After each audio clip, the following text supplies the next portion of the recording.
Good afternoon. I'm Aparna Pandey, Director of the India Initiative at Hudson Institute. Welcome to all of you in the audience and those who are watching the event online. We are gathered here to discuss India-U.S. relations just, let's say, a couple of hours after the historic 2+2 summit in Delhi. In her opening remarks, India's External Affairs Minister Sushma Swaraj noted the growing maturity of the strategic partnership, greater synergies in our engagement in defense and economic arenas, and she referred to the India-U.S. relationship as a partnership based on shared democratic values, growing convergence of interests, and robust people-to-people linkages. Secretary of State Mike Pompeo spoke of the shared values, emphasized the need for a free and open Indo-Pacific, and stated that the United States understood Indian concerns about the threats to stability that exist in the region, and the US seeks to ensure that both of our peoples can live in peace and in freedom. In his remarks, Secretary of Defense Jim Mattis actually mentioned Prime Minister Nehru's 1950 voyage of discovery of the mind and heart of America, and referred to his and Secretary Pompeo's trip as promoting the same spirit that Prime Minister Nehru carried to Washington, D.C. 70 years ago. In 2010, President Obama referred to the India-U.S. relationship as the defining partnership of the 21st century. Secretary Pompeo reiterated this idea when he said, "Together our nations can achieve our shared vision of prosperity and security as we build a relationship that will help shape the 21st century." I'm sure most of us can agree the relationship has not yet reached the point where that description can be applied without qualification. Over the last 2 decades, close ties between India and the US is something that has survived successive changes in administrations and governments in both countries. India-US bilateral trades in goods and services stands at over $115 billion. India is a major defense partner of the US. The latest national security strategy labels India a critical country. And India is at the core of the current administration's Indo-Pacific strategy. Yet, frictions remain, including how to reduce the US trade deficit, how best to counter China's influence. India has also yet to commit itself to partnering with the US on containing Russia and Iran in the way the US would like it to. To discuss this and more, we have with us an extremely knowledgeable panel. I will introduce each panelist before they speak, and then we'll have an in-panel discussion before I open the floor to questions from the audience. To my immediate left is Dr. Alyssa Ayers, Senior Fellow for India, Pakistan, and South Asia at the Council on Foreign Relations. Dr. Ayers served as Deputy Assistant Secretary of State for South Asia from 2020 to 2013. And her latest book, titled Our Time Has Come, How India is Making Its Place in the World, was published by OUP in 2018. Alyssa. Thank you for that generous introduction and for plugging my book. Always happy to hear that, very kind. So you have given me the responsibility of making some comments about the India-U.S. trade and economic relationship. And I think for folks who are here in the audience, most of whom probably followed today's 2+2 meeting in some detail, that was a big piece that really wasn't part of today's meetings. So I thought what I would do is provide a little bit of a backdrop, and then I think we can plug back in to the trade piece where it will come up. Because I think in the context of where we are today, the trade piece of the relationship is the aspect that has many frictions. This is something that is not new. We've had a lot of trade frictions between India and the United States over the years. In fact, if you're a trade negotiator, you've probably got a long laundry list of things you've been trying to accomplish advances on for well more than a decade. And that's really the way a lot of trade relationships are. So this shouldn't be a surprise. But one of the things that's happened, I'd say over the course really of the past 8 months, has been the attention that the Trump administration has brought to trade and economic issues as a measurement of the health of a bilateral relationship. And so what you've seen happening is, in addition to the long list of frictions that we have, of course, there are a variety of different sectors in which any United States government official would like to see India open its market further to allow American companies to invest further or to lower tariffs or to have an easier time doing business in the country.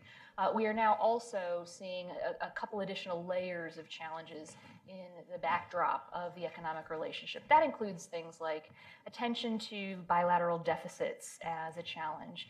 The United States never used to use a measurement of bilateral trade deficits as something to confront other countries with, as something to look to seek balance and reciprocity on. We always had focused on issues like access to the market.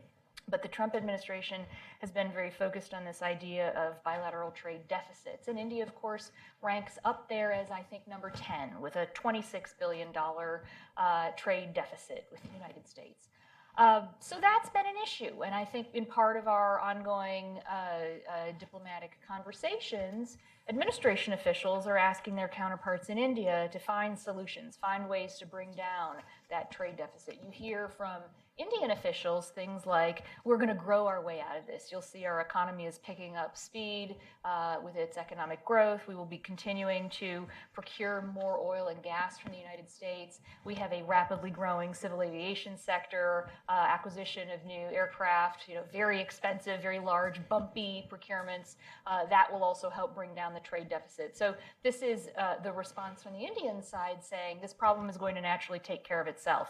But you do see attention and energy on the Trump administration side to seeking a more immediate action on finding ways to eliminate that trade deficit. And as I mentioned, this is not an area that really ever had been on the list of challenges in the economic relationship. Let me add another thing.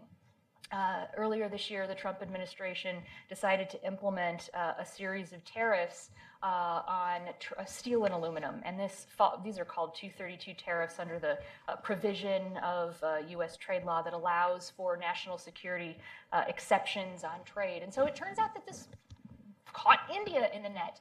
This was actually a tariff imposition that was designed to target steel and aluminum imports from China. And of course, India falls in this catchment. And this has now created yet another line of tension in the U.S.-India economic relationship because it came out of nowhere, frankly, for India. Again, it was not ever on anybody's list of issues to pursue with our trade and investment relationship with India.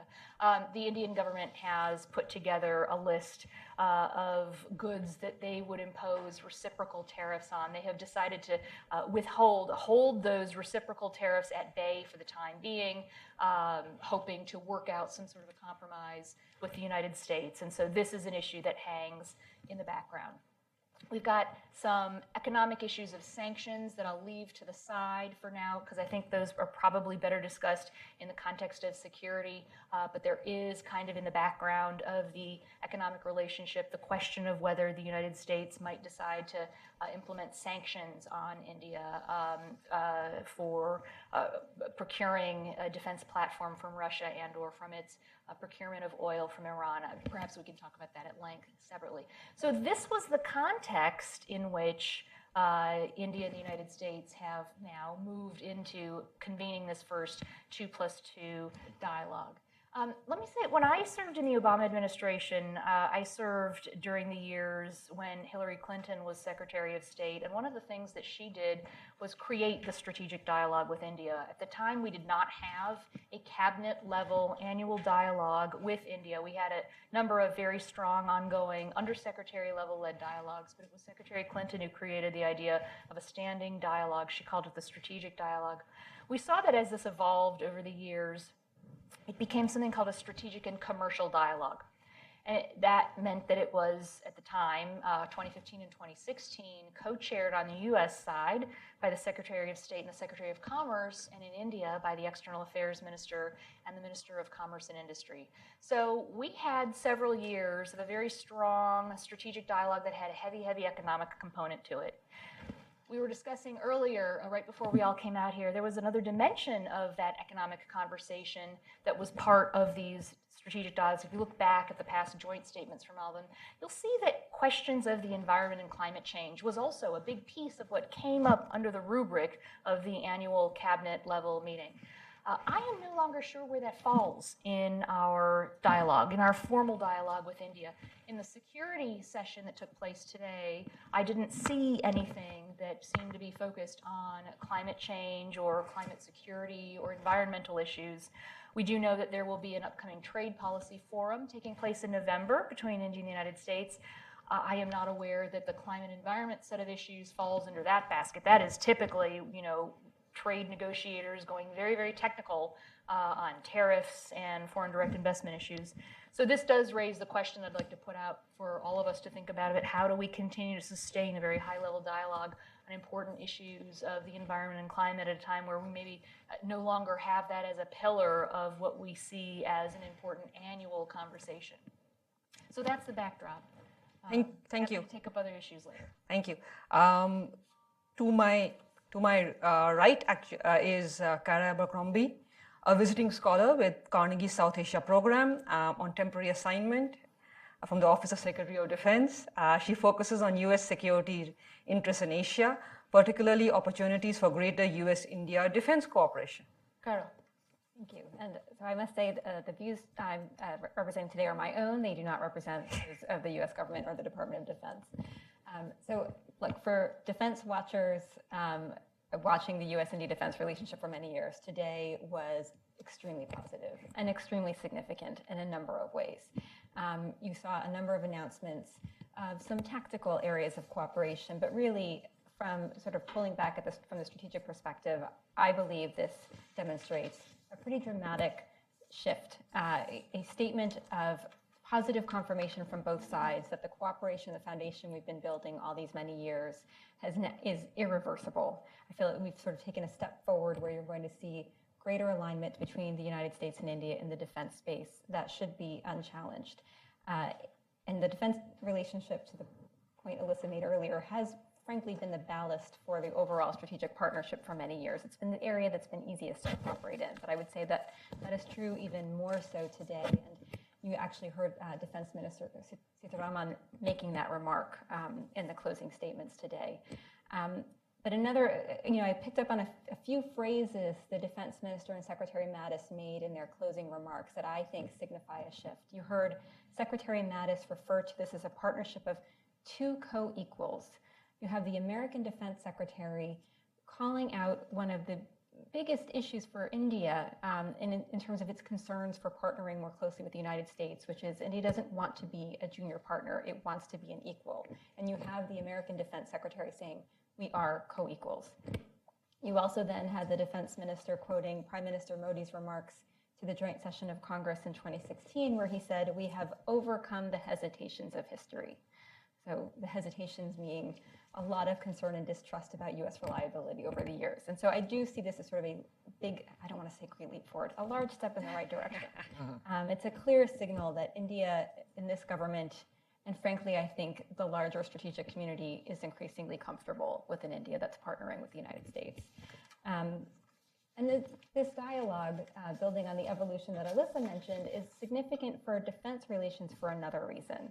In the United States, we're very accustomed to the Defense Department being almost an equal partner with the State Department at the national security, in the national security apparatus.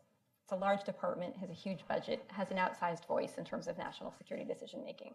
The same is not true for our counterpart in India. The Defense Ministry is very much the junior partner to the Ministry of External Affairs. And so when you have those two ministers at the table together making these strategic decisions, you are able to clear the way for defense cooperation in a way that was not possible before. You now have the Minister of External Affairs green-lighting cooperation that basically directs the entire defense bureaucracy to move forward, which is, from the U.S. standpoint, a very positive thing. So let's talk about what was agreed to today. There's a lot. And a lot of it seemed tactical, but again, it has strategic value. I think the unsung hero of the day is interoperability. It's a word that the Americans like to use a lot, the Indians less so. But the agreements that they reached today signal an effort by both sides to make their armed forces more interoperable. Signing this COMCASA, this Communications Compatibility and Security Agreement, which is a mouthful, which is basically a document the United States requires for assurances that if we provide our secure communications technology its assurances that it will be used and protected in the way that the United States requires. In signing that, we've now opened the door for the U.S. to share its most sophisticated and sensitive communications technology with India, which means communication systems will be interoperable. In agreeing to a new military exercise, a tri-service exercise, Army, Navy, Air Force, that is going to make our forces more interoperable. It means we will now be exercising the way we operate in the United States as a joint force. We don't just have individual services doing things typically by themselves. So that's a step in the right direction. There was references in the final joint statement to maritime domain awareness and maritime security cooperation. That's also a step in the right direction for maritime interoperability. And finally, confirmed what has been rumored for a long time, that India will have liaisons working with NAVCENT, the Central Command's naval headquarters, which is a hugely significant development in the relationship. Again, steady India watchers will know the United States, when we organize the world in combatant commands, we've placed India firmly in the command that looks to India's east. We've never really worked with military to India's west, which, if you read the Indian naval strategy, is India's primary theater of interest. So now we'll be talking together. You know, a lot of speculation, there's always speculation in the press about U.S. defense sales to India and where that's going. I think there was no specific mention of future trade deals, nor was there, I did not expect that to occur, but what you've seen now again with the signing of a COMCASA, with a pledge to agree to international security agreement to negotiate that, which will basically the terms under which private sector firms will protect U.S. technology, reaffirming India's status as a major defense partner, reaffirming that the United States has accorded India STA1 status under the U.S. Department of Commerce, which means fewer licenses are required. All of this is going to facilitate defense trade. So what you also saw today was basically a commitment in agreeing to do these things, there will be more trade and there will be more technology cooperation. We saw a reiteration of support for the Defense Trade and Technology Initiative, which is an effort by both governments to really co-produce and co-develop technology for the armed forces. They agreed to sign an MOU between the DoD's very innovative Defense Innovation Unit out in Silicon Valley and India's equivalent to try to get the armed forces working together with private sector on cutting-edge technologies and adopting those to a defense purpose. And of course, agreements again to collaborate and support one another in terms of approaches to Afghanistan. Counterterrorism, by all accounts, counterterrorism cooperation has really taken off in the past year in ways that it hadn't before. And potentially a new hotline between the defense minister and the Secretary of Defense. That's more of a hotline. They talk. They can talk whenever they want to. Everybody has a telephone. We're able to make those connections. The significance of a hotline is it means now they can speak securely, quickly if they need to. And that's a helpful thing. So, you know, again, for those of us who've been watching this relationship for a long time, it's taken baby steps. And the fact that we've now crossed the line on some of these issues that, again, seem perhaps small scale, I think has greater strategic significance in terms of the overall trajectory for the relationship. Thank you, Kara. To my extreme right is Jeff Smith, a research fellow in Heritage Asian Studies Center focusing on South Asia. He formerly served as Director of Asian Security Programs at American Foreign Policy Council, and he's the author of Cold Peace, Sino-Indian Rivalry in the 21st Century. Jeff. Thank you, Aparna. And Kara for your great overview of the COMCASA agreement. She stole some of my thunder, but did a very comprehensive overview. And I echo her sentiment that this was a significant accomplishment. In fact, I think there was two significant accomplishments, the COMCASA and the 2+2. The fact that we have now had really the first true 2+2 ministerial dialogue with India. India started vice minister level 2+2 with Japan in 2010. Last year it had a 2+2 dialogue with Australia, its first, but was not at the level of external affairs minister and defense minister. So this is very significant in a lot of ways. I think both agreements are. The first foundational military agreement took us 15 years to negotiate, 10 to 15. This one, maybe a few. Maybe the BECA will be a few months to follow, but I think the pace of progress is quickening, and that's a positive development. One thing that was noted at the meeting that I did think was significant, there was a little more emphasis placed on the nuclear suppliers group than I expected. So Secretary Pompeo and the U.S. administration seems to want to put some more energy into getting India into the nuclear suppliers group, something that China has opposed in the past and has been kind of a simmering issue, but the fact that it got prominent attention means that I think the U.S. and India are looking to make another push to get India into the nuclear suppliers group, which helps regulate international trade in nuclear material. Looking at the bigger picture, U.S.-India bigger picture, a challenge in this media environment, I think, with so much news coming at you so often, is trying to find out how to differentiate between what is cosmetic and attention-grabbing and what is meaningful and substantive, what will impact the geopolitical balance 5 years from now or 10 years from now, what will be remembered a decade later. And a lot of what we focus on in the headlines does not fall into that category. But I think a lot of the things that the Trump administration has done quietly with India over the past year and a half does fall into that category. There are moves being made that have deeper significance that don't get a lot of attention. Two of the big ones were this week. STA-1 authority, which was mentioned prior, is a big deal, a meaningful big deal that's been on the table for a long time. The revival of the Quad, the U.S., Japan, Australia, and India, after a 10-year hiatus, first attempt to form a quadrilateral strategic dialogue collapsed shortly after it began in 2007. By early 2008, it was over. And for the past 10 years or so, I think the U.S. and Japan in particular have been pushing to revive this dialogue. The fact that all four parties agreed to meet again last November and again this April and have now committed to roughly 2 meetings a year is significant.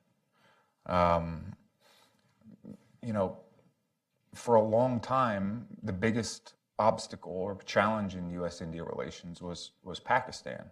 And gradually, over the past decade, I think that's been becoming less and less of a point of contention because we gradually understand each other's positions better. But to this administration's credit, it has taken a much firmer line with Pakistan, something I've been arguing for some time, and in some ways has brought our two countries, has removed that obstacle even further. On China, I think there is greater alignment on the challenges, strategic challenges posed by China, and on its most important and ambitious geostrategic initiative. When China unveiled the Belt and Road in 2013, there was only one country in the world that stood against it, that vocally criticized it and opposed it, and that was India.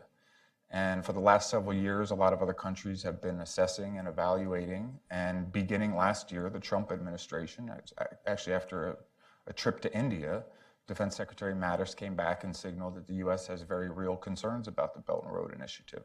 There's been a lot more scrutiny applied to that over the past year, not only by the U.S., but by Australia and Europe and others.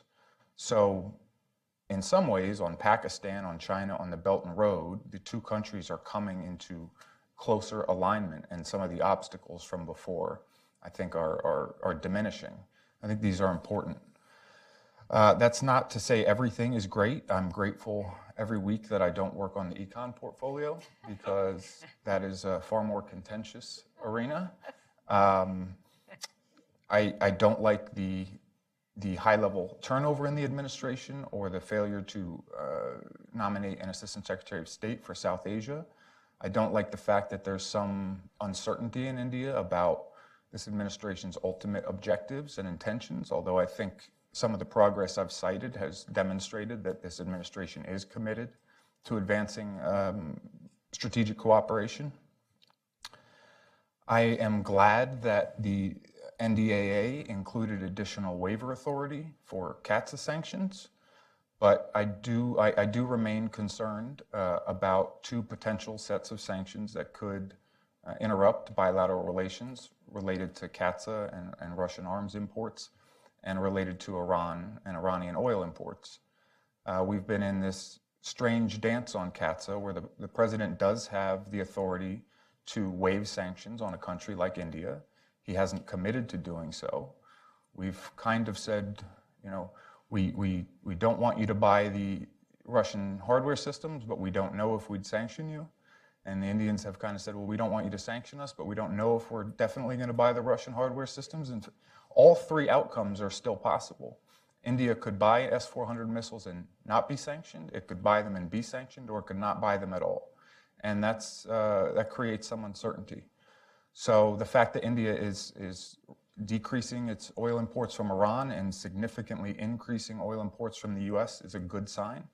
But there's still some uncertainty that remains, and those issues will have to be tended to with sensitivity and care. Thank you, Jeff. Last but not least, to my extreme left is Kapil Sharma, currently serves as Vice President for Government Public Affairs, North America for Wipro. Kapil? Thank you, Aparna, and thank you to the Hudson Institute for inviting me to participate on this panel. And being fourth on this panel is probably the easiest job because you guys have covered all the great issues. And even better, you know, Jeff, the way you just described what you don't and don't like and the confusion there made me think of a reality TV show, which maybe the McLarty Group could produce and McLarty Media. You know, I work on trade and economic issues, and being a corporate in this relationship, it does have its ups and downs. I used to have hair like you, Jeff, not anymore, since I've been working on the Indian corporate side. But in order to really fully appreciate, I think, what the corporates are going through and how we look at this trade relationship, Alyssa did take a lot of my TPs. I spent a lot of time typing this up, Alyssa, just FYI. I should have coordinated. But there's a lot of interesting points I think that we should discuss and talk about, because in the 2+2 dialogue, they did reference trade and the importance of trade and economics and security for both countries, and they did talk about high-skilled visas. And so, but more or less, trade and economic issues are left out. But these dialogues are important to the corporates. You know, I've been working on the U.S.-India relationship since the 1990s when I was working on Capitol Hill. And back then, we really didn't talk much about trade. We didn't talk much about defense. Everything that we're talking about today was not existent in the 1990s. I mean, these three people here have had a lot to do with where we are today by getting us to that point. But when I started, we didn't talk about it. And this relationship, I would argue with anybody, the bilateral relationship is the fastest growing and most dynamic relationship the United States has. And a lot of it is because of the potential. And even though trade and economics is a stressful issue, I think a lot of that growth has happened around those particular issues. And as Aparna mentioned, you know, trade is now at 115 billion. And I just want to highlight one thing that a lot of people don't know and appreciate, that yes, it's picked up a lot over the last couple of years, but people don't realize that the first U.S. consulate was in Kolkata in 1792. And so it's taken a while to get to that point, but we've made up for it in the last 10 years. And as this relationship has grown, and Cara and Alyssa have been working in the government side to get it to that point, a lot of platforms, a lot of forums have been created. I think by the end of the Obama administration, there were 30 dialogues and platforms discussing a variety of issues. I think we're now down to 2, maybe, I don't know. We can't keep up with how many have been axed by the Trump administration. But that kind of shows that there was a need for talk. And why is that important? Because both sides were willing to talk. Both sides were willing to come to conclusions. And yes, those channels worked out what I would argue are low-hanging fruit. Those were a lot of easy issues. Because like I said, in the 1990s, there wasn't much going on. And so when we finally started talking, the two countries started talking, you could pluck those things. Except for the Civ Nuke deal. That was like a pineapple on the top of the tree, and we were able to pluck that one down. But things are different today, and there's no question about it. I kind of, the way I look at the way that corporates are trying to deal with this, like the Kardashian family. you know, in an episode of The Kardashians, where the beginning of the episode sounds really good and really nice, and everybody's hugging each other, and then as you go through the episode, people start fighting, and then the commercial break comes, and they're hugging again, and then they're fighting again, and that's how I kind of look at the trade relationship. But why do I joke that way? Because that is what actually mature governments and mature relationships do. And trust me, in 1998, when India conducted the nuclear test, the governments weren't talking. There was no episode. And there was a lot of tension, and it took a lot of work for people in this city and in Delhi to get it back to where it is today. And yes, there is tension in the relationship, but why? It's because they're tackling tough issues. And unlike I think, defense and security, trade and economic issues are dealing with domestic constituencies. And both the political leaderships of both governments are focusing on their domestic interests. They're focusing on deficits, they're focusing on the growth of local economies, and the most important issue is jobs and jobs creation. And they're both talking to each other, and they're looking at how does this relationship grow my local economy, and how does it grow local jobs? That's where the pressure comes on the corporates to figure out. You know, as they were talking about Kamkasa and what happened today, I was generally thinking about, okay, does anybody lose their job from Kamkasa? Does anybody gain a job from Kamkasa? I don't think that really has an impact on local constituencies. But if you negotiate something on H-1Bs, or if you negotiate something on poultry, or some type of industry, that impacts jobs, that impacts local economies. It gets much harder to figure that out. And, you know, look, the reality is, and this is what the Prime Minister is dealing in India, as he's thinking about how to negotiate these trade agreements, he's got a growing economy. It's growing at approximately 7-8% a year, but are the jobs growing with the economy? And I think the challenge for both the President and for the Prime Minister is, how am I going to grow jobs? Is it okay to just simply say we're growing at 8%, but people don't feel it from a jobs perspective? So, you know, and here's the bigger question that I have, and I've spoken to a number of people over the last couple of days to prepare for this panel, and I've asked across the board, what is the common trade agenda between the two countries? And I couldn't get one answer other than, well, remember when Vice President Biden said the $500 billion trade? Beyond that, it was completely all over the place. That's the challenge that we have right now, is that both sides don't even have a common trade dialogue. So we're at a discussion stalemate. And USTR was supposed to be in Delhi this week. They canceled that trip because they saw no movement on the Indian side on discussing some of the market access issues. Unfortunately, that means that the Trade Policy Forum may be canceled because the USTR, Lighthizer, said that he is not going to go to India unless a trade agreement on these particular issues has been resolved. And knowing how both sides work, and we're in political season, I have a feeling that there will be no Trade Policy Forum.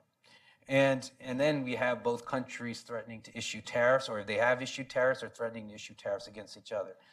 And like I said, without a common objective, with a common agenda, I don't even know, how do each side know that they've won? How do you know you've won a trade agreement or a trade deal? Because that seems to be the attitude of both sides. So unfortunately, I don't see any of these issues being resolved over the next 24 months. But this is where I'm being very optimistic, Jeff, because he was like, oh, you're going to end very pessimistically. I'm feeling very optimistic. Because despite of all of this, I am really happy to see how corporates are continuing to operate and grow. So if you think about the number of U.S. governors, so I actually say you have to look outside of the Beltway, this bubble that we live in here, it's called Washington, D.C., and go to state capitals and hear how they talk about that trade relationship. And see of the number of governors, U.S. governors coming from the heartland to the south, that keep traveling to India to find new ways of creating opportunity for both countries. They're bringing U.S. SMEs with them to India to say, how can we partner, how can we grow, how can we innovate? And the vice versa. You see the Indian delegations trying to do the same thing, and they're not going to New York and California, they're going to Indiana, they're going to Tennessee, they're going to Alabama, they're going to Kentucky. I feel great about that. And The other thing that I'm very proud of, which never gets talked about, and if you all know me, you know that I harp on this a lot, is that Indian FDI in the United States is growing at an unbelievable clip. And what is that doing?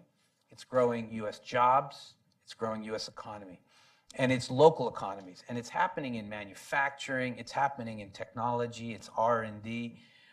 You're seeing a very high localized hiring rate by Indian companies in the United States that's bringing more Americans into the globalized workforce for these companies. That is happening still. So despite all of the fighting that might be going on over poultry or boric acid or all these other things, companies are still trying to find ways to invest. They're still trying to find ways to work together. And that bond is only getting stronger. So despite the Kardashian-like agreements that we see, good things are happening. We just don't hear about them. Most of the time, people just want to talk about the bad stuff, but there is a lot of good stuff that's happening. Companies are creating jobs. It's amazing. In my own company, in Wipro, the number of non-Indians that I'm working with at very high levels talk about innovation, R&D, and other types of challenges. Both sides, companies in both the United States and India, are adding value to each other. This was not the case 6, 7, 8 years ago. But today, there is real value add that's being created by companies from both countries. And like I said, they're doing it despite the challenges. So I am very optimistic that in spite of a lot of the conversations or lack of that are going on, that this will work out. It's just going to take some time. Thank you, Kapil. And next time I'll ask you how what I should call my my event. I never thought I'd add the Kardashians to how I describe India-U.S. relationship. Bollywood, Hollywood, Kardashians. Okay. I'm a big fan of Bravo TV, I have to admit. Before I throw open the discussion, I'd like to ask. I'll use my privilege as moderator to ask each panelist a question. Alyssa, I'll start off with you. And this is something actually which External Affairs Minister Swaraj mentioned in her closing remarks today, and something the two of us have discussed a lot, which is the H-1B visa issue. Mr. Swaraj mentioned she requested that nothing should be allowed to happen that will be detrimental to our relations, referring specifically to the visa issue. And both of us have received messages on social media. India and the US have popular and nationalist leaders in charge. Will issues like, traditional Indian resistance to opening the market or multinational corporations or American policy towards immigration somehow adversely affect this strategic relationship? That's a really big question. There's certainly a sense of disquiet in India about where the Trump administration may be headed on immigration questions, particularly in high-skilled immigration. This is something that the president has mentioned over time during the campaign as well as in office. There haven't been any big decisions made so far about what will happen with the H-1B visa program. In fact, as I've argued elsewhere, this is not really an issue that the executive branch can just take unilateral action on. And that's why it's a far more complex issue than I think people fully understand and can appreciate in India. I think oftentimes people in India feel, we would like to see more of our highly skilled workers have access to travel and work in the United States. Why isn't this easier? Why can't this just be changed? And the fact is, we have partisan gridlock in Washington. And Congress is the branch of government that has control over U.S. immigration law. So to see real change in the way our whole immigration system works, we would actually need to see a new law passed by Congress. The last time people tried to work on this with the Gang of Eight, it actually did not find momentum among other lawmakers, and so nothing ever moved forward. There have been a series of bills that have been introduced in the House and I believe in the Senate. Again, those haven't moved forward. So we're looking at a situation where you see something that is a source of friction in a bilateral international relationship, but the solution can't be worked out one executive branch to another in a bilateral dialogue. So that creates a real challenge. One of the things I wanted to make sure to mention, because we've received a lot of messages about this on social media, is a very specific subsection of this question. During the latter Obama administration term, they took a decision, an executive branch decision actually, to allow the accompanying spouses of people who were in the United States on an H-1B visa to have work authorization. So this is a very specific thing called an H-4 visa. There's been some talk about the possibility of removing that work authorization for people who are here. And that's an issue that causes a lot of people who are already in this country working some grave concern. And so it does seem to me that the compassionate thing to do is at least maintain where we are on this question. But there are definitely a lot of balls in the air here. We haven't seen any decisions. I've heard from many people who work on this issue, including in the corporate space, that there have been quiet internal policy changes, such as asking visa applicants for more evidence in their file that causes very, very long processes of visa review and adjudication. And that can introduce a lot of uncertainty for people who are simply trying to go about their lives. So that's another aspect of where things are becoming more of a source of friction than they had been in the past. But it is, to have a real solid solution on this question, we really would need, frankly, to have a comprehensive immigration reform package that deals not only with this, but with questions like, raising the threshold of the salary, looking at very, very long wait lists for green cards, very, very long in the case of India, but people can be waiting for 15 years. So a much larger package of reform would have to be carried forward to actually solve this issue. And unfortunately, I just don't see any political momentum on this question at the moment. Thank you. Kara and Jeff, my question is to both of you, and this has to do with something the two of you mentioned, and I'd like to push on that, which is there's a lot of positive in the relationship, but we do have the question about the waiver or not waiver on CATSA and the Iran sanctions and Chabahar port. So could I ask each of you to comment on one,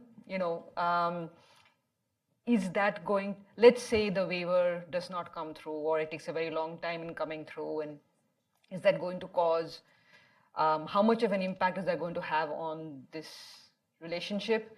And where does Chabahar port come in? I've heard some people say that Chabahar may be exempt because, or parts of it may be exempt because it's dealing with, supply to Afghanistan, and the U.S. concern about Afghanistan may lead to that. But is that true? And if yes, how will that happen? Take a stab at Yeah. this. So, look, given the history of U.S.-India defense relations and relations writ large, the specter of sanctions is unhelpful. It harkens back to a time when the U.S. did sanction India and when relations were at a low point.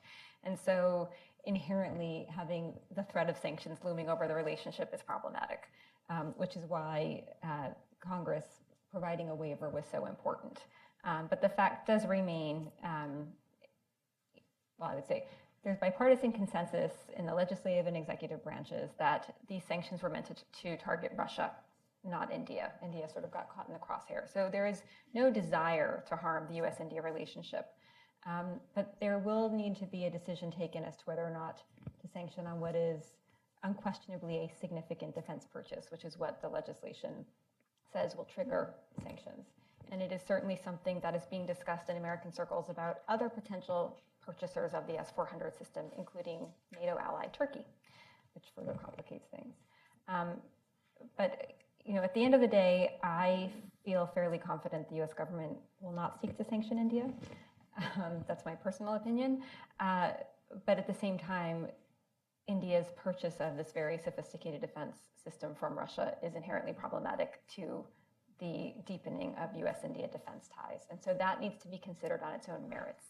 It's unhelpful that the threat of sanctions got pulled into the whole discussion over S-400, because that was a worthwhile conversation to have bilaterally, regardless of the Russia equation. If you're looking to do more in terms of interoperability with the United States and have communication systems that can talk to one another, you don't want to plug US systems in with Russian systems. And I would say the Russian, and vice versa. The true is true, the reverse is true for Russia as well. And so whereas it's been fine for India to have a diversity of suppliers for all these years, and that is India's sovereign decision to make, it is becoming complicated as India is looking to acquire more sophisticated systems and to partner and potentially operate with the United States. Yeah, I'd piggyback off everything Cara said. It's just fundamentally unhelpful to have the specter of sanctions loom over the relationship when we've spent the past decade plus trying to convince India that a closer partnership with the U.S. doesn't mean that you have to cede your sovereignty and autonomy. And I think really, for the most part, the U.S. has delivered on that promise and has, not been overbearing on India on what it needs to do geopolitically, and has given India a lot of flexibility. This is a sort of unfortunate hiccup in that aspect of the relationship. I mean, on one hand, you have to be torn because if another country interferes in your elections flagrantly, there are things that countries like Russia can do that should be punishable by U.S. sanctions policy. You want to do your best to try and avoid doing self-harm in those circumstances and hurting one of your own strategic partnerships. I think a positive sign on CAATSA is that I think most people in Congress get this. And most people in Congress don't want to see India become ensnared in CAATSA sanctions. Frankly, if anything, I'm maybe a little more worried that someone in the executive branch at some point in time could be tempted to use this as leverage in other negotiations over economic issues, and I'd rather have that removed entirely. I would rather have a different type of waiver authority. We threw national security at waivers at Pakistan for 10 years like it was candy for nothing. And now we're having tremendous consternation over the idea of giving the Pentagon a national security waiver authority for India. The Chabahar issue, I've been in some ways pleasantly surprised that the U.S. government has shown more flexibility on that than maybe would have been possible 10 or 15 years ago. I think there's a recognition on the Hill and inside the administration that India's activities at Chabahar are not in any way designed to either hurt U.S. interests or advance aspects of Iran's foreign policy that we find problematic. That there's common ground there in trying to provide alternative supply routes into Afghanistan. And I think this administration has thus far handled that maturely. And if the relationship remains on the positive trajectory we're on right now, I'm pretty confident that we can find ways to get around that issue, to find ways to not have Chabahar become a significant irritant in bilateral relations. I'm confident that the Hill will eventually move to amend the legislation on CAATSA if it looks like it's going to become a major contentious issue in bilateral relations. But all of that is a bit contingent on the general trajectory of the relationship remaining positive.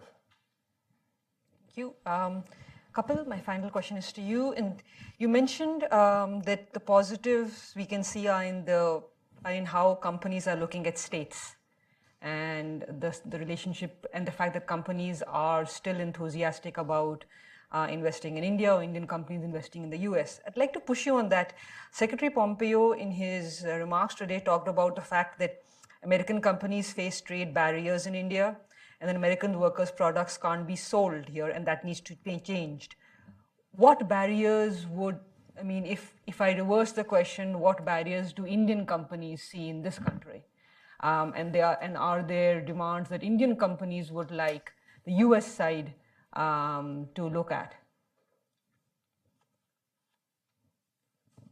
There are barriers for Indian companies here in the United States. I think that they're not country specific. I think they are more, you get caught up in the way that the administration or Congress reacts to, let's say, Russia and China. So you're seeing CFIUS reform that's taking place and the review process.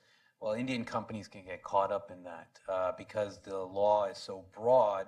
That worries us. I think that the way that, again, in reaction to Russia and China about lobbying and the ability for Indian corporates to be able to express their opinions to Capitol Hill, there's going to be a tremendous amount of restrictions that are going to be placed. So we get caught up in that kind of stuff. One of my big things that I'd like to see better done by the administration is that whenever it applies the enforcement of any rule or law, that it's done equally and fairly, especially around high-skilled visas. That regardless of where your company is from, that the law is applied equally to everybody. And I think that's all that the Indian corporates really strive for and thrive for. That's what they want. I actually admired Pompeo's Indo-Pacific speech a lot, and I'll tell you why. There's no better feeling if you're a U.S. corporate to sit there and see the Secretary of State say that if you want to have a stronger relationship with the United States, there is no better way of appreciating the values that we bring than through our companies. Our companies are what make this country great. Our companies represent those values and will represent those values in your country. So open up and you will have that stronger relationship with the United States. I do believe that also with Indian companies. I don't think the minister will say that, but I do believe it because I see it. And I see what our companies are doing in communities where U.S. companies have abandoned those communities and Indian companies have come in. And they have actually invested, they have recreated jobs, and they have upskilled American workers that were displaced by U.S. companies. And so I think that we bring those same values. And I am feeling very good about what we're doing here in the United States. And I do think that if you want to see this strong economic relationship, if you want to see that strong $500 billion number hit and reached, there has to be balance as to how we actually look at that relationship. It's not always about what U.S. companies can do in India, but it can also be what are Indian companies doing here. And if we treat both sides equally on that economic relationship, then we can hit the numbers that we're talking about. But for as long as we keep talking about what U.S. companies have to do in India and we have to get market access and not really appreciate what Indian companies are doing here, I think we're always going to have this uneven view of the relationship. So we need co-equal, as Secretary Mattis said, in this. So we need the co-equal in this part of the relationship as well. Yeah, and we just need to talk about it. I know the U.S. is a relatively open country, and so it's easy to do business here, and Indian companies have thrived and they've done well. There are, concerns now about us versus them and supporting American jobs, and it's U.S. corporates doing that, but Indian corporates are doing that as well. We just need to talk about it a little bit more. Thank you. I'll now open up questions to the audience. Please wait for the mic to come to you and then identify yourself and then ask the question.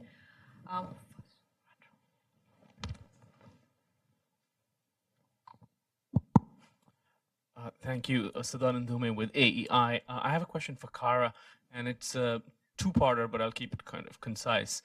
The first question is that if you're looking ahead now, 5 years from now, you've had this successful meeting, you have a successful defense relationship, which, as you say, is really the jewel in the crown of this larger bilateral relationship. Looking ahead and taking advantage of the amount of time you've spent on this relationship, what's your best case scenario for 5 years from now in terms of defense cooperation? What's the most likely? And what's your it all goes to hell scenario? What do these three look like?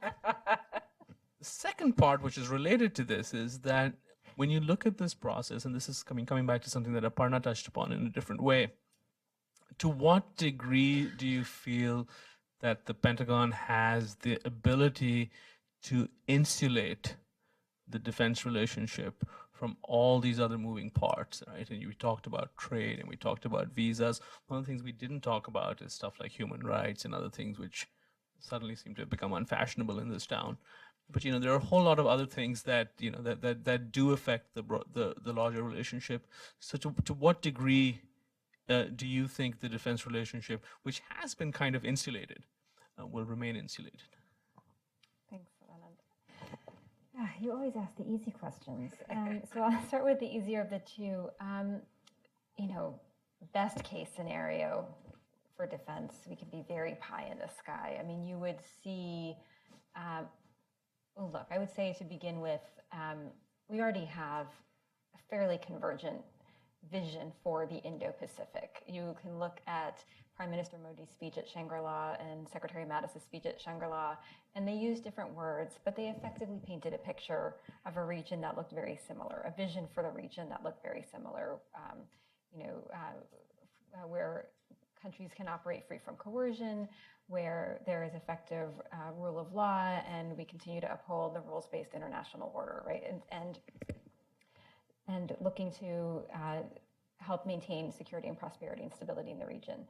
So best case scenario I would see is increasing interoperability of the U.S. armed forces. That means exercising together, but operating together in areas where it makes sense. If there is, the next hurricane, earthquake, disaster in the region, such as we had with Nepal in 2015, you don't see India and the U.S. both showing up separately. You see a coordinated effort ahead of time to make sure that we are responding in a coordinated fashion, each bringing to bear the resources that favor our strengths. You see perhaps more conversation about how to plan for that in terms of military engagements.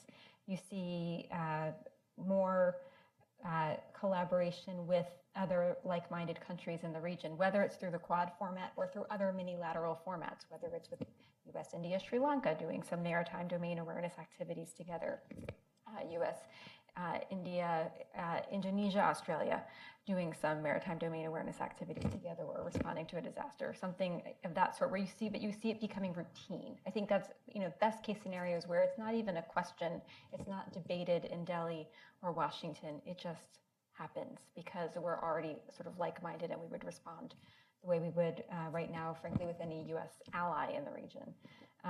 More likely is we maybe see some of that happening, but it is still debated and discussed. I think that's probably more likely. And I don't want to imagine the worst case scenario. Come on.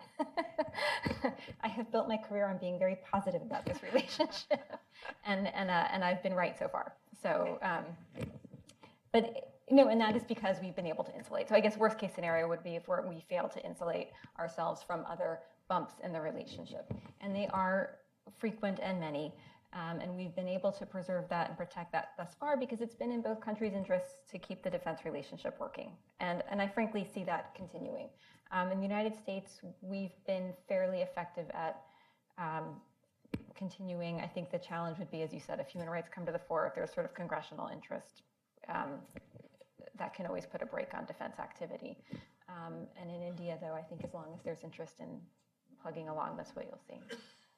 I think you've worked on India a long time because I would have said, for best case, why not BICA? Why not sign the third agreement, sort of, get all of them. So I take that for granted. And I think that shows you somebody I see these as they have taken on outsized importance in the media. The New Delhi chattering classes, it's all about whether we're going to be signing these agreements and are we signing our sovereignty away. In the United States, these agreements are signed by one-star generals, which in our system is not very. No offense to any one-star celebrity. But it's a pretty pedestrian agreement that's very pro forma. It just allows you to do things. Well, just for context, the logistics support agreement that took us over a decade to sign, we have with 88 countries. I negotiated that in 2006 There you go. with the current DCM at the Indian Embassy. But so we're sort of, it's taken on outsized importance. So I assume those things happen as a matter of course.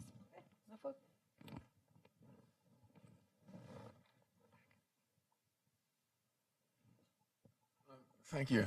My name is Don Kirk. I've spent some time in that region. I'm just wondering, to what extent is all this, and it's just a follow-up, all this dependent upon our concern about BAR and Gwadar and port construction in Sri Lanka and Myanmar and so forth. There seems to be, as our concern about that goes up, so does our good feeling about India go up.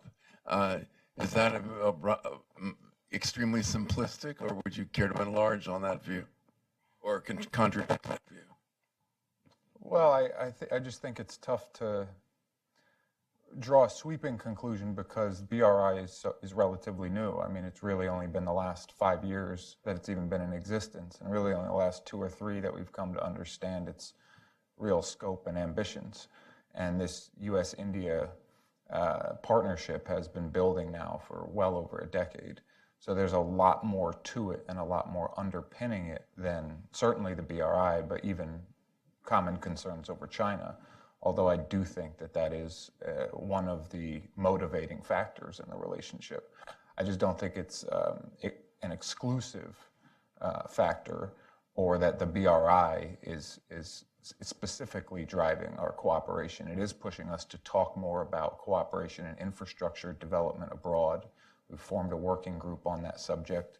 The administration is looking at ways to become more involved in the game by offering insurance and subsidies to U.S. companies that may be interested in doing infrastructure abroad. How can we amplify the efforts of the Japanese on this front? How can we promote transparent infrastructure with accountability that doesn't cause debt traps across the region?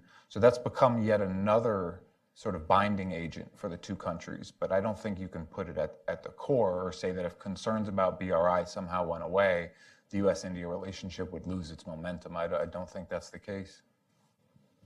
Anybody else wants to?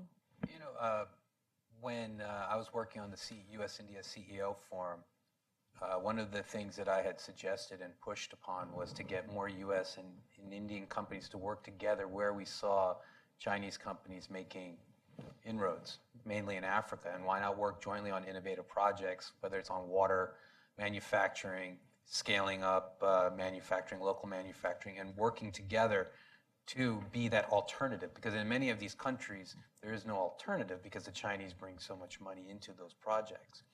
And we just never were able to take that off. Maybe that's an opportunity now where the private sector between the 2 countries can work together in different places to promote more economic activity and to strengthen the local economies and provide what Secretary Pompeo said was an alternative, and a democratic and more positive alternative.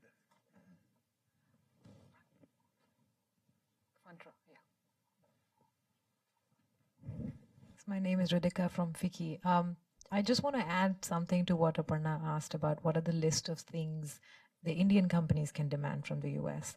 The list is pretty long, but if I have to just give you like 2 or 3 big points, I would say it's more about the perception than, and I agree with Kapil that we need to talk more about it. So for example, this whole review on GSP or filing case at the WTO for India's import subsidies or solar panels, or this whole perception about intellectual property in India. So things like these probably need to be spoken more by champions like Kapil. Thank you. Will? Good afternoon. I am Kim Hyun-sok. I'm intern at Heritage Foundation. I work under Jeff. My question to Dr. Aparna Pandey. Since the question of the common ground for cooperation between the United States and India came up, India has been refusing any kind of foreign aid in the section of disaster relief since the Boxing Day tsunami in 2004. And we saw disaster happen in the state of Kerala last month, killing hundreds and displacing thousands. Do you see any kind of cooperation in this area? Because the United States has a strong standing Navy in the area, and I see this as a good chance of cooperation. Thank you. Actually, the Indian government's policy is founded on the belief that India has enough resources and India will be able to deal with disasters, whether they are within India or in the region. It does not mean that India will not, I mean, that you cannot provide aid to non-government organizations. You can do that. The government will not directly take aid, but aid can be provided by individuals, by private sector to non-governmental organizations. India hasn't stopped that. What it has stopped and has avoided for the last decade or so is direct assistance from government to governments, with some exceptions, because it believes it has the resources. Now, you may disagree with that, But that is the Indian government's policy, and the belief is that we can take care of our problems. But you are welcome to provide assistance to non-governmental organizations in that area. So in Kerala, non-governmental organizations can accept assistance. That has not been stopped by the Indian government. Yeah, sure. Fun fact. Please. Fun fact, the US and India signed a disaster response initiative in 2005. Shortly thereafter, Hurricane Katrina hit New Orleans, and the United States accepted one cargo plane load of assistance from India. The US has accepted, Japan accepted assistance. I will stop there. The lady, yeah. My question is more for Kara. This is Zenobia Pantiki. I'm a consultant with the World Bank. Although India and US have now got the strategic defense partnership going, what if the strategies are divergent at some point, or that strategic partnerships of the past come into play? Will the US stand by this new agreement? Because that could shake the rock bottom of the agreement if it doesn't. I believe I understand what you are alluding to. So I think the strategic partnership, the foundations of it really are, and it sounds trite because it's something US government officials repeat frequently, but it's true. It is very much founded in shared principles and values and shared interests. And as long as, so you've got values and principles that undergird a desire to cooperate more closely, and that spans the entire partnership from economics, trade, defense, security. You have seen a deepening of the security partnership because the security interests are increasingly aligned. And that does have a lot to do with the rise of China, absolutely. But it also has to do with concerns over terrorist activity in South Asia. And I think you're seeing very convergent views on the challenges that are being posed in South Asia and the causes of some of those challenges. So, so I think so interests very much drive progression in this relationship. And they will, I think, you'll see progress calibrated based on whether those interests continue to be shared. I am of the opinion that they will continue to be shared. If you sort of look out, try to do a long-term view of what security dynamics are in the region, I think you have every reason to believe the US and India will continue to be moving in the same direction. And the challenge of any relationship, and this is true of our treaty allies as well, is if differences emerge, you've got to work through them. And we've shown that that's possible. Right next to the lady. Thank you, Jonathan Ward, Atlas Organization.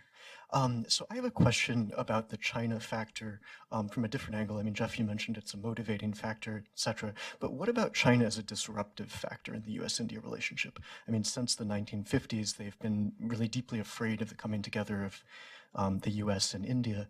And it seems that at present they have a relatively clear idea of what they can do and what their assessment is of how close it can get. They seem relatively confident about the limitations of this relationship, not, I think, for good reasons. But that being said, I mean, what kind of factor will China actually be as they continue to be very concerned about this? And, how can we sort of push back on that? And finally, have we properly assessed the Wuhan summit? I think there's more to it than people have gotten out of it. Thank you. Can I also just add one extra? And where does the EU play in all of this? Well, if China is trying to peel India away from the US, it's doing a pretty awful job at it. There is quite a bit of low-hanging fruit that would be there for China to pluck if it were really interested in putting the past behind them or seemed really concerned about India's proximity to the US and Japan, that it is either proving incapable of doing or unwilling to. It's obviously hard to sort of read the tea leaves in Beijing on some of these big ticket items, but I don't know that I believe the propaganda that says it doesn't matter to us what India is doing. It doesn't matter if India is moving closer to the US or Japan. That's been a part of the narrative for a long time, to publicly downplay the significance of India and its role on a global stage, to consider it as more of a regional power on par with Pakistan and in a rivalry with Pakistan, rather than giving it that recognition. But I think, real strategists in China are cognizant of the significance of this over the long term. What does this mean 10, 20, 30 years down the road that the US, India, and Japan are increasingly coming together on shared challenges posed by China? But they're unwilling to take any of the steps, I think, that would be necessary to sort of put some of these historical grievances behind the two, including the border dispute. They've just largely stonewalled most efforts at making meaningful progress on the border dispute. And they may hold on to that position for another few decades until they feel confident in their position in Tibet.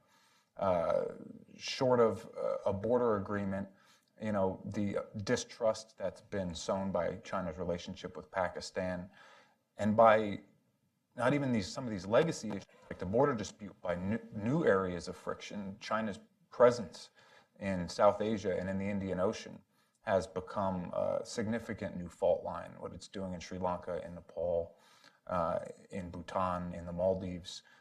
There are new layers of friction being added to the relationship, not taken away, though there is an interest on both sides to continue to manage the relationship, which is what I think you saw at the Wuhan summit. They recognized that in this ebb and flow of China-India relations, they were reaching a kind of a dangerous point with the Doklam crisis, and there was an effort to bring it back to a more manageable state, but the broad trajectory continues in the same direction.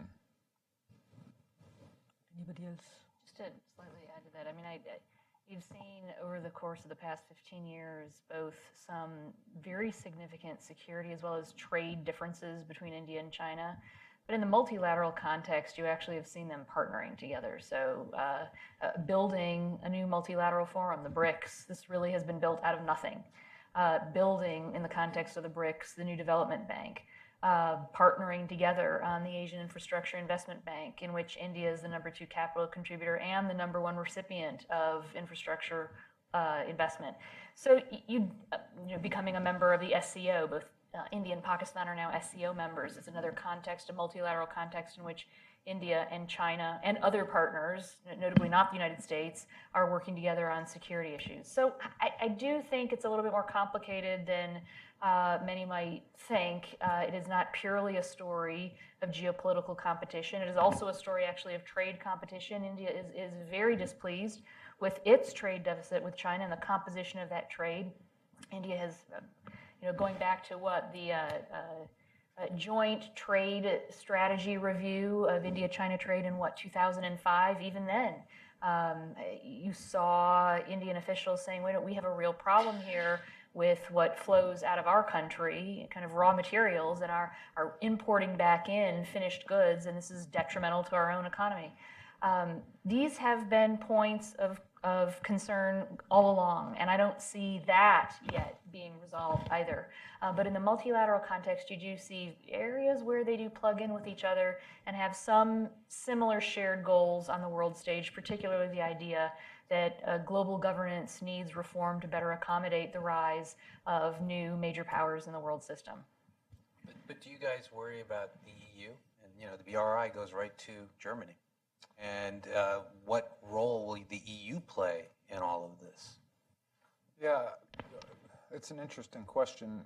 You know, as far as I know, no EU country has yet signed a formal MOU with China on the BRI. After taking really a wait-and-see approach and offering some positive signals in the first few years, over the last year, you've seen some pretty significant criticism from the leaders of France and even Britain and Germany. The German foreign minister gave a tirade against the BRI, that it was there to divide Europe, that China's rewriting the rules of the game, and we're going to wake up and have, you know, be living in a different house, and we're not going to like what we see. That I think there's some concern that China, through strategic investments, is picking off some countries and preventing EU consensus on things like tighter restrictions on foreign investment or even human rights issues. So I think Europe is in some ways sharing some of the concerns about the BRI that India and the U.S. have, and beginning to have some of those discussions on how do we try and promote a model that is more transparent, more accountable, respects the sovereignty and independence of the countries where we're operating. So I see Europe as playing a helpful role on the question of the BRI, potentially. They're in the middle of a fairly vigorous debate about this right now. Richard. Richard White's Hudson Institute. A related question: to what extent is India willing to sacrifice its relationship with Russia to improve relations with the United States? I think to date, well, look, I think we also have to look at what are the state of India-Russia relations today. And it is a far cry from where they were during the Cold War, and you had close India-Soviet ties. There continue to be legacy defense systems in the Indian inventory that need to be maintained and supplied.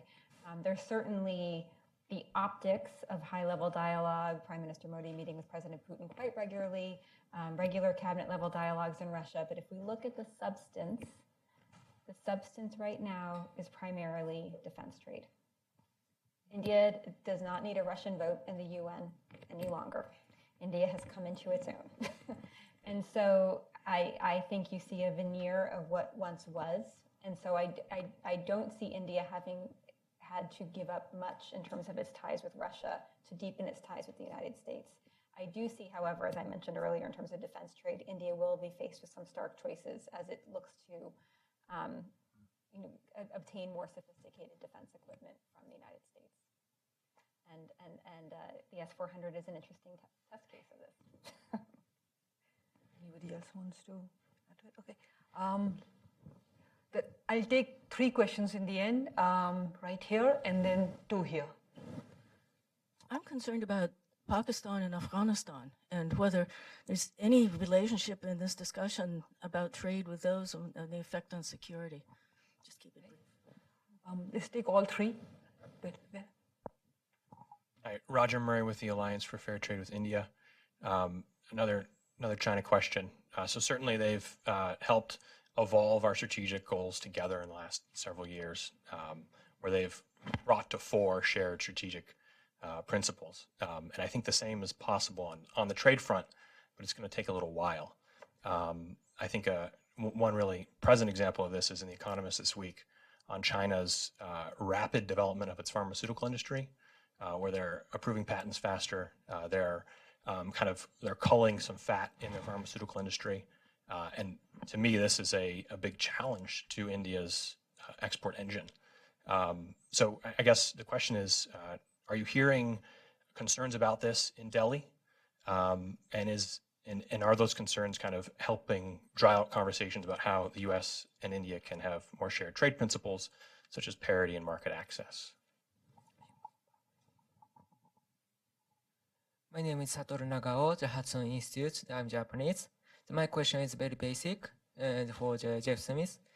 What is the Prime Minister Modi's role to promote U.S.-India relations? We'll let the panel choose the question they want to answer. I'll try to take a stab at the first one. By trade with Pakistan and Afghanistan, did you mean Indian trade with Pakistan and Afghanistan? Is that what you meant?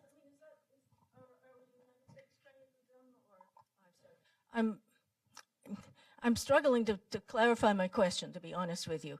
But it seems to me the hot button issue in South Asia in terms of security is, in fact, Pakistan, India. Pakistan is going to be really upset about this. About what?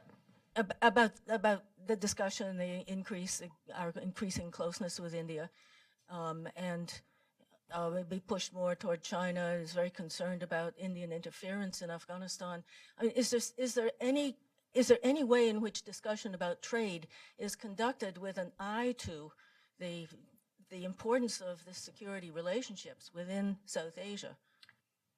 I think I'm operating with a little bit different set of assumptions than your question offers. So let me try to answer that the way I see this, and others may have a different perspective. But certainly when I have been part of or have heard people posing the question of how trade can be a bridge to some of the security challenges in the region, it's actually been on the question of how to try to unlock this big barrier to trade that exists in South Asia. The World Bank has done studies over the years on the problem of intra-regional trade within South Asia, and this region of the world actually has extremely limited intra-regional trade. It may be the region of the world with the most limited internal trade. And the problem there is that there really is no trade across this India-Pakistan divide. Now, over the course of years, in 1996, India granted Pakistan what's referred to as most favored nation status under WTO rules, and Pakistan has not reciprocated that to India. During 2011 and 2012, there was a real groundswell among civil society, business groups, and politicians in Pakistan to try to get this trade with India moving, because it would be beneficial to Pakistan's economy and Pakistan's prosperity. So you saw what seemed extremely promising. There were the commercial groups, in fact, FICCI, which Ridhika represents here in the United States, was very, very active with counterparts in Pakistan to try to create roadshows in Delhi and in Lahore and in Mumbai and in Karachi that would bring companies from either country to try to talk to the other side about what they could gain from enhanced trade. Things got very close in Pakistan to actually passing a reciprocal recognition of this most favored nation. It was actually caught up in what to call it, because people in Pakistan didn't want to call this most favored nation, so they called it non-discriminatory market access. Fine, if it has the same result. And this actually passed in their National Assembly, and then it kind of just went away. So that's where things are right now. In 2015, it looked like that might be picked up again, and it just has kind of gone away. I don't see any signs that the new Imran Khan government may pick this up. If they suddenly decide to, that would actually be great. It could be a strategic breakthrough for the region, for Pakistan's economy, for India-Pakistan ties, and for better linking Afghanistan to the most dynamic, largest economy in the region by opening up what has been a real closed door within the region and giving Afghanistan's entrepreneurs access to this enormous Indian domestic market. So that is the context that I hear, and what could conceivably be a very, very promising pathway to a very, very difficult security challenge. But as of right now, we've seen very little movement on this so far. I'll answer the third question about the fair trade and values. You know, I see a ton of articles talking about IP protection and the Chinese strategy of hitting certain economic gains by 2025. And a lot of that is by taking or extracting IP. I don't see that about India, and I don't see that about Indian companies. And if I see the maturation of Indian companies, they're now getting into product development, and IP is becoming more and more important to Indian companies. And when you see the collaboration in not only just in Mountain View and Silicon Valley, but other parts, you're seeing Indian and U.S. companies co-creating. I really don't see that with American and Chinese companies. And so I think over the long run, we will see more and more collaboration between U.S. and Indian companies. You will see, I personally believe, stronger IP protection coming out of India. Just because the domestic market is demanding it. As Indian companies are becoming more global, they need IP protection in India. I've been amazed by the number of patent filings Wipro has been filing over the last 18 months. It's been going up 200% to 300% every year. And we're not the only ones. So there's a lot of other Indian-based companies that are doing the same thing. And the collaborations is what gives me hope. You know, you could talk to Gargi Ridhika about it, but the amount of U.S.-India collaboration on innovation is staggering. I don't get that excited. I don't hear that excitement about U.S.-Chinese collaboration. So that's where I have hope on the long run, that's what's going to be the bond between the two. I think the last question was about was it the role of Prime Minister Modi in U.S.-India relations? I mean, the role is significant, very significant. The Prime Minister's office has tremendous responsibility for foreign policy. If we go back 5 years, it's kind of quickly forgotten now, but if you go back to 2013, I was up on Capitol Hill saying, this man could be nominated as Prime Minister and he's not even allowed in the U.S. There's effectively a visa ban on Prime Minister Modi. Now Prime Minister Modi. you need to do something to lift this ban before he's nominated and elected, or there's going to be a dear price to pay. We really don't know where he stands on the U.S. He's clearly not favorably inclined over this visa issue. And I was wrong. They didn't remove the visa ban until afterward. But he said on the campaign that the two countries were natural allies. And that's a very loaded term in India, the alliance word.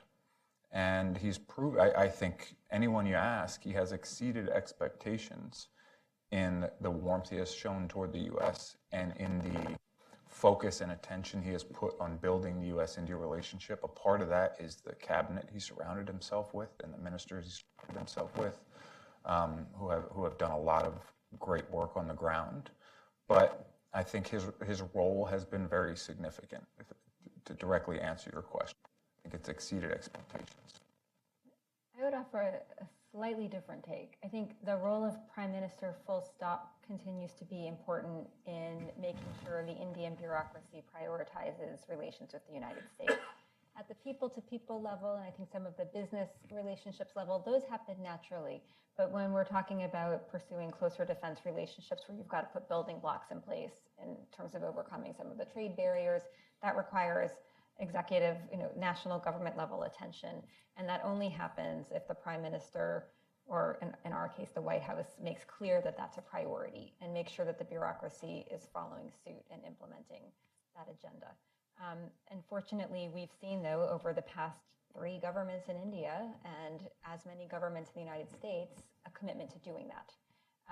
My vision for the future would be where it's still a priority, but that level of pressure isn't necessary, that it happens more organically amongst the bureaucracies. We're not quite there yet. So the Prime Minister's attention is still very much needed, and likely will be, following the elections next year. But that would be my goal, is to see a point where the Prime Minister merely says, yes, the relationship's important, and then the bureaucracies follow suit. Thank you very much. I'd like to thank the audience and the panel. Thank you so much. Thank you.